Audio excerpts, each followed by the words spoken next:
Hi, welcome to Goldie Show. I'm here at the Sexual Treatment Center of Fort Wayne, and I have got one of the nurses with me, Joyce. Hi, Joyce, how are you? Good, thank you. Thank you for having me. That's fantastic. It's an honor for me to be here, of course. Let me ask you something about your background. And what I'm trying to say is, were you always a nurse, or did you study to become a nurse? I have been a nurse since 1996. Okay. I've worked in many different nursing settings. In the hospital. I was a pharmaceutical rep at one time. And I started with the Sexual Assault Treatment Center in 2006. What made you come towards the Sexual Treatment Center over here? What was a passion, or who inspired you? Well, I had always been very interested in forensics and caring for people in this type of a setting. I called on Dr. Brandenberger. He was the coroner at the time when I was a pharmaceutical rep. And unfortunately, instead of selling my pharmaceutical products I was responsible for, I wanted to do nothing but talk about what he did as the coroner. So he recommended that I actually spend some time with the nurses here at the center and learn a little bit about it. But it wasn't until a few years later, a friend of mine and his wife was a detective. Well, he still is a detective with Fort Wayne PD and a forensic interviewer. And I had talked with them quite a bit about their jobs and the things that they had done, and always remained passionate and intrigued with it. And a position opened, and I interviewed, and I've been here ever since. So when you spent some time with the nurses over here, did that really make up your mind that you want to do this? Well, I was learning about forensic nursing a little bit as I was working at Lutheran Hospital on the telemetry floor there. But I always just had, I feel that was a calling to do this type of work because it's not easy work, but it's something that I was very interested in doing. And as I continued to learn about it, then I wanted to do it even more. So you joined the company? Right, I was hired. Hired, fantastic. When you first walked into it, did you ever thought about, wow, what am I getting into? Was it easy? No, it was probably the most difficult learning experience that I had ever gone through. I grew up right here in Fort Wayne, so I had no idea that the things that you see on the national news happens right here in our own community, and on a daily basis and frequently. I had no idea that the number of assaults and abuses that were occurring right here in our own community. Fort Wayne? In Fort Wayne.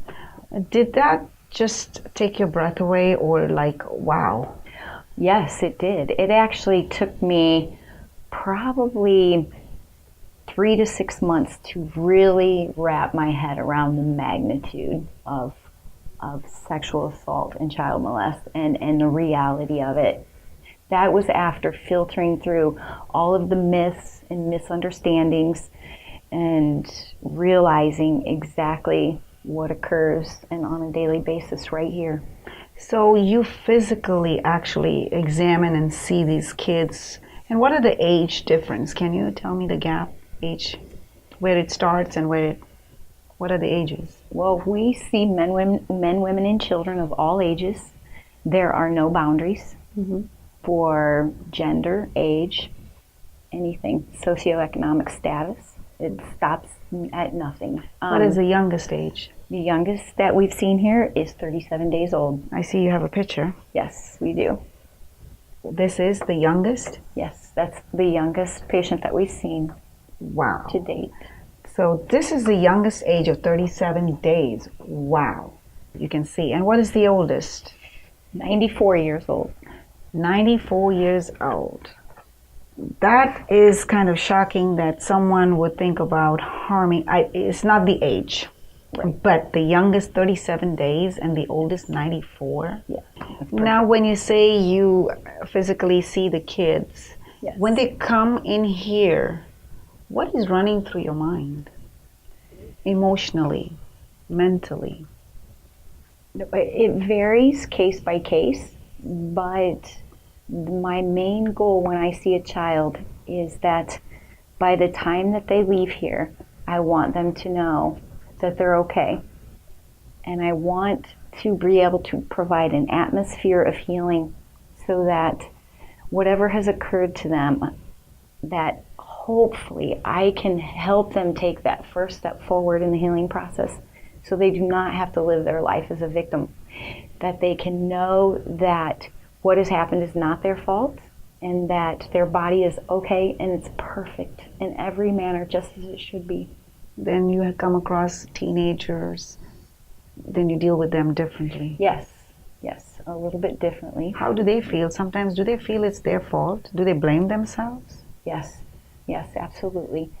I would say a very large percentage of patients that we see do blame themselves. They feel that they've done something wrong or they put themselves in a situation that they shouldn't have been in.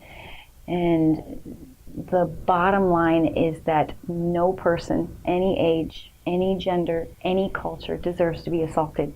Nobody deserves to be assaulted, ever. How you deal with older people? You know, older people, they're as good as child. They become so helpless, but their age, wow. I mean, how do you make them understand? There is a little bit different mindset because they've lived in those myths for so long. Mm-hmm. But with the elderly, you know, with any patient really, part of our goal is to give that person control over what happens to them in this facility. That we have to meet them where they are in their journey and to make sure that whatever their needs are for being cared for, we meet we meet them as a nurse to assist them whichever pathway they want to go with what's occurred.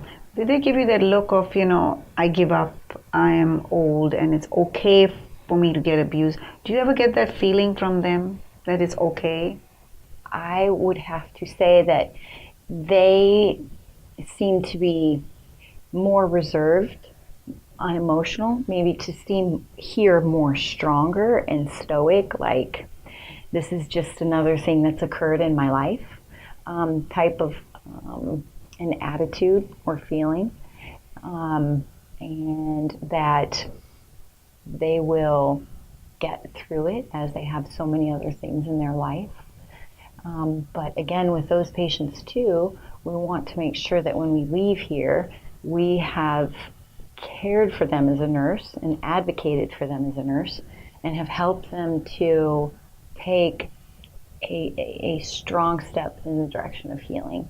Now, when these patients come in, the kids, the teenagers, and the old, do someone bring them in or they come in or they're brought by authorities? They come to us many different ways. They come to us from Department of Children's Services. They come from us from many different law enforcement agencies in Allen County and surrounding counties. People call us directly on the phone and look for advice and guidance, which we always help. There's a nurse available 24 hours a day, 7 days a week. They come to us from many different agencies, the school counselors, doctor's offices, emergency rooms. We are the only clinic that provides this type of care for people. So all patients that require medical forensic care come to this center. Have you ever had a situation where a parent has brought a child in saying, I don't know what's wrong with it or what's going on with my child? They come in many different ways, but usually when a child comes, it's because they've been referred to us for care because of some type of disclosure of sexual abuse. So there's already the thought that maybe something has occurred to this child, but usually those details are sorted through before they come here for care. So by the time they get to us, we know that they've disclosed some type of sexual abuse. Now, I also see in your theme, you have this plant. Yes. It's the bamboo. Yes. What exactly does that mean? Bamboo is a very strong but bendable plant. It can withstand very high winds. It can break, but it always comes back stronger. So for us, that means that things can happen to you in your life, but that doesn't necessarily mean that they're going to define you and make you weak. That you can come back stronger and you can overcome those things. And for me personally, when I look at it, I try to see it as a symbol of peace. Peace and strong. Yes, and strength. Strength is very important. Where do you get the strength to deal with different kind of children, ages, and different situations? Where do you get that strength? When you said bamboo, the strength, where do you get your strength from? Well, I believe, first of all, that I was meant to be here. I've always known that when I look back on my life, I want to know that I've done something good for somebody. And my mother is probably the kindest, most compassionate, loving person that I know. And she's taught me that, and that is something that I've always wanted to pass on. So when I come here every day, it is very difficult. I've had to learn how to stay healthy, to make sure that I take care of myself with professional assistance. Actually, I seek help. And my goal when I'm here and I see patients is that to provide them the most loving, non-judgmental care that I can while they're in my presence. But when they're gone, I have to let them go. Is it hard? Yes, it's very hard. Why? Because you walk that journey with them. You sit in our exam rooms and you listen to them tell their story as to the things that have occurred to them. And you see the pain and you feel the pain with them. And while they are here with us, you walk through that journey for a brief moment in time. So the worst things that could happen to people you see in these exam rooms. So to be able to set that aside and go home sometimes is very difficult because you want answers. You want answers as to how does this happen and why does this happen and why can't we stop this? So you sometimes take this pain, the agony, with you home. Yes, sometimes. And it's very hard for you to separate it. Is because of what you've seen on daily basis? Yes. Yes, it can be quite difficult. And it's hard for you to separate it. Yes, it can be very hard. I've had to learn how to do that, which I have learned how to do that now. So it's hard. It is. It's very hard. It can be very difficult. Now you have children of your own. Yes, I have. Have you ever talked to them about certain things that you have seen and what they should look for, or any kind of suggestions you've given to children? Yes, absolutely. For my daughter personally, I wanted her to be aware that you have to pay attention in many different situations. And unfortunately, you can't trust everybody 100%. I mean, it is not human nature to get up in the morning and say, I'm not going to trust anybody today because they might potentially do this, this, or this. That's not human nature. But reality is that you have to understand that you really don't know what people are thinking or what their intentions may be. That's true. So the best thing to do is to stay alert and to not allow yourself to get into situations where somebody could potentially hurt you or take advantage of you. And to make sure that if you have those little feelings of uneasiness, or if you have that little voice in your head that says, maybe you should leave here now, that you follow that, because usually it's right. Have you told her also to be aware about her surroundings in case someone needs help? Yes. And, help them in case what she sees, to report maybe? Yes, I've always told her that you have to pay attention. You have to pay attention to the people around you and the things around you that are happening. And that if you can't be a bystander, if somebody is hurting somebody else, help them. That you there are things that you can do. You can call 911. You can call for help. You can try to be of some assistance, but make sure that your own safety is maintained at the same time. Do you come to a point where you make peace with what you're doing, the journeys? Do you ever come to a point? I do. Yes, I do. I've had to work very hard for that. I have a lot of activities that I do outside of here. I like to work out. I coach youth volleyball, which fantastic. is very rewarding. Mm-hmm. But I've learned that when I leave here, I have to leave here emotionally as well. So, because if I don't, I won't be able to continue to do this work. I have to stay healthy when I'm not here so that when I come back, I can continue. What your frustrations? Where do you take out your frustrations? Like, this child is being abused and you get to a point you're so frustrated, like, who is this person? You want to shake them up. How do you take your frustration out?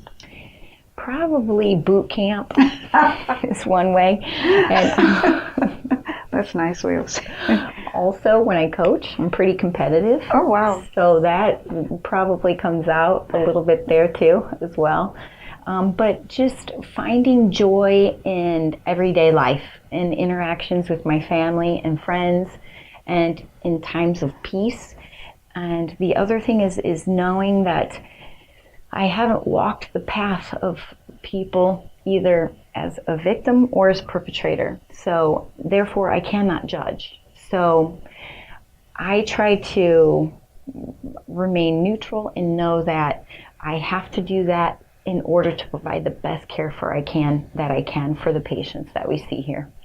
Have you ever had an opportunity of seeing the same patient back again once you take care of them and they're gone? Have you ever met them or have the opportunity they come back and say, you know what, thank you, you made me feel good?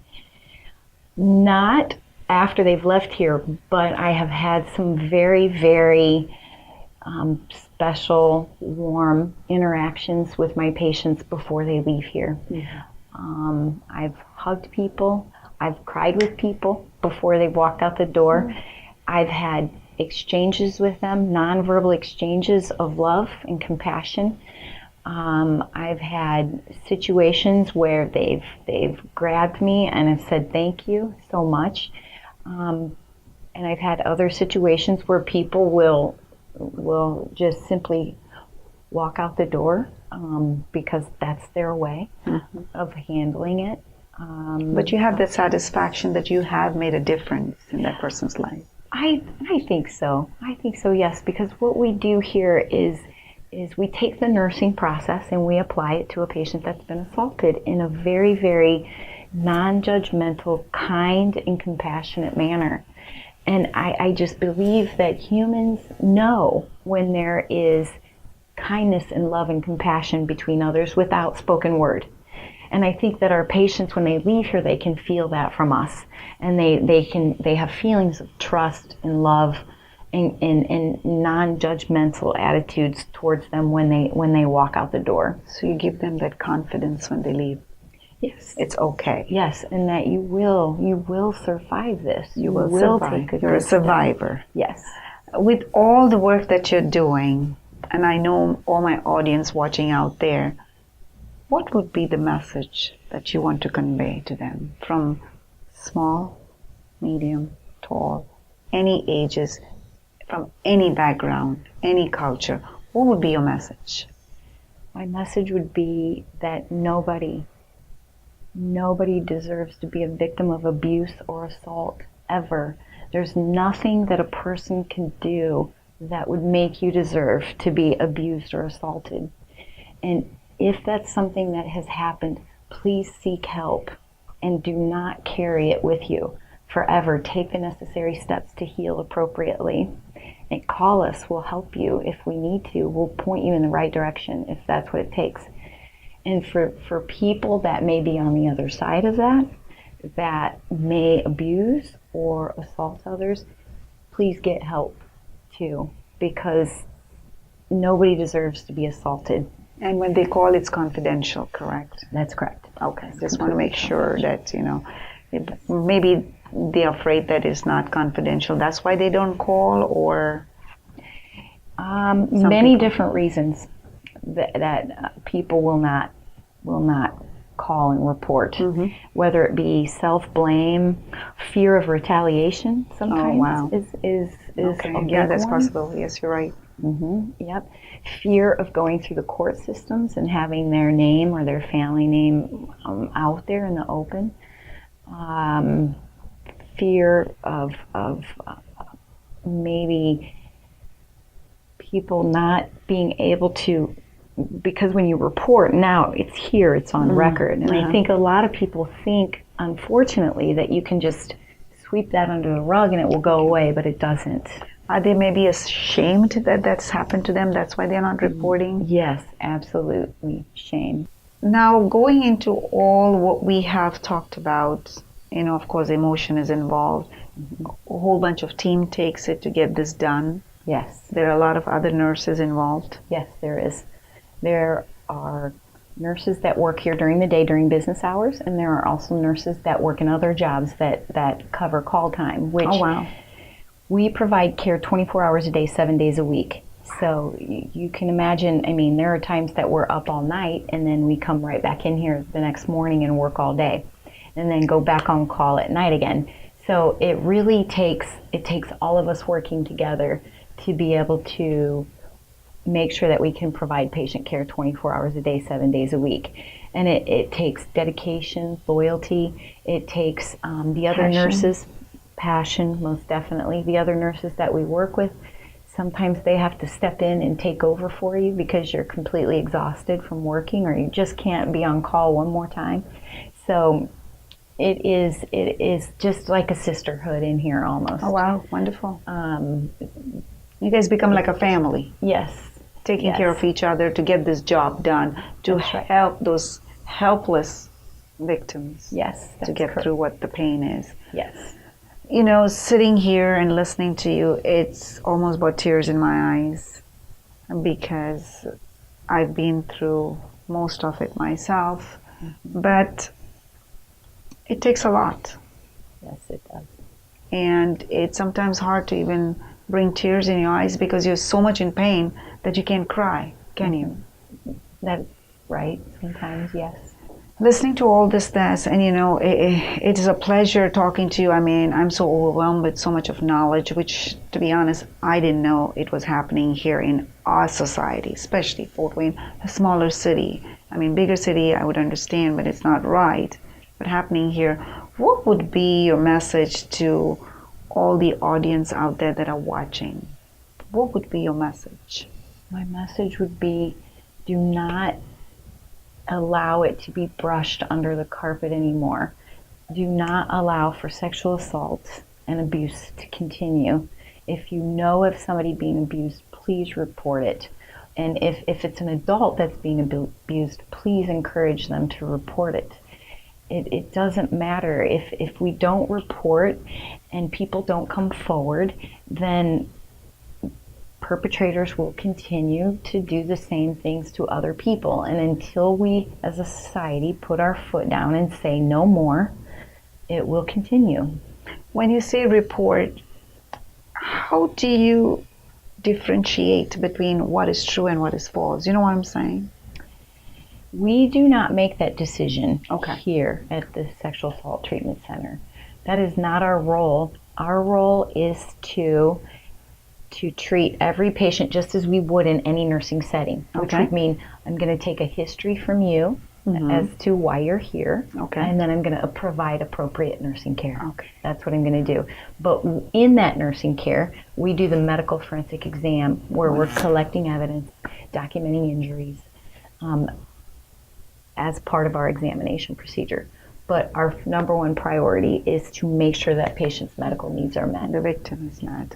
And I see all these little fingerprints, different sizes and all. What does these resemble? When a child comes for an exam, and when we finish the exam procedure, we allow the children to pick a paint color and put their handprint on the wall, which means that when they come into this room, we explain to them, see all these handprints? There have been other kids here too, so that the child immediately knows that they're not alone, that this has happened to others and that they're not alone in this room, and that when they leave, they put their handprint on the wall So to tell other children that they're not alone either. And there are so many of them. Yes, hundreds. Wow. Right. And others, people out there, like, they can donate also like toys for the kids, Yes. certain things that, you require for your patients, because toys is very important, because through toys, kids sometimes bring out their emotions to express it. Yes. And there are other stuff that they can donate, big companies, they can donate diapers, towels, medication like Band-Aid or whatever you require. Those kind of donations are also accepted? Yes, clothing items, because sometimes when patients come Kids. in, we have to keep all of their clothing. So we okay. have to have things available here for them to wear home for every gender, every age. So sometimes it's very helpful to have clothing and other items. I hope I won't offend you, but I'm going to ask you this question. One day it will come when you'll get old. Of course, I'm going to get old. Everybody's going to get old. When you walk away from this workplace, what will you take away from it, the good and the bad? What would you take away from it?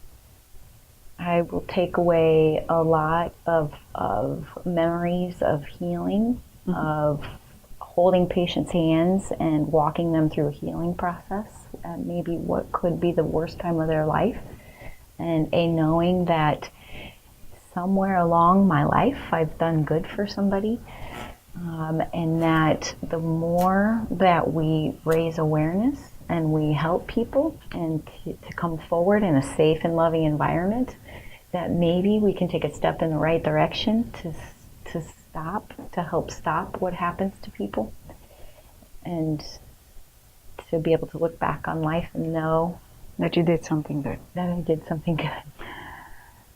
It's a great cause, and I will promise you one thing, I will be your voice. We will take this mission forward. We will stop assault. We can do it together. Remember, it's a teamwork. Yes. And that's one promise I will make to you. We will get it done. Thank you. It was a great honor talking to you. Thank you. Thank you, Joyce. All the wonderful audience out there, please listen. Let's get this out to every single people out there, and let's get this done. Thank you so much for watching the show today. Remember, everyday people are worth more than gold. Good luck.